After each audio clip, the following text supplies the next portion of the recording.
Welcome to Ooma Office.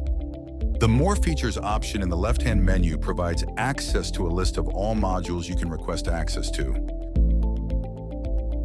The top section displays the modules that are already enabled. Click on any of them to expand the view, where you'll see a brief description and an action button to open the module within the app. The bottom section shows the list of disabled modules. To request access, click on the module you're interested in, such as Auto Dialer.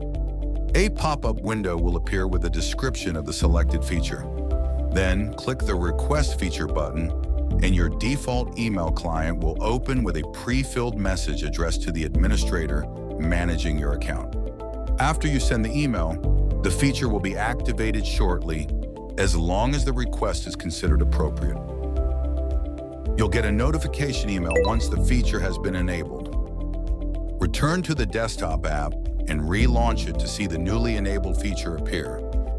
As you can see, the Auto Dialer module is now visible in the left-hand menu.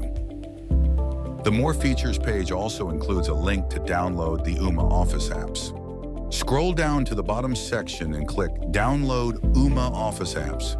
A pop-up window will appear. Click the Download Apps button there. You'll then be taken to Ooma Office support website in your browser, where you'll find links and QR codes to download various Ooma Office applications. Thanks for watching.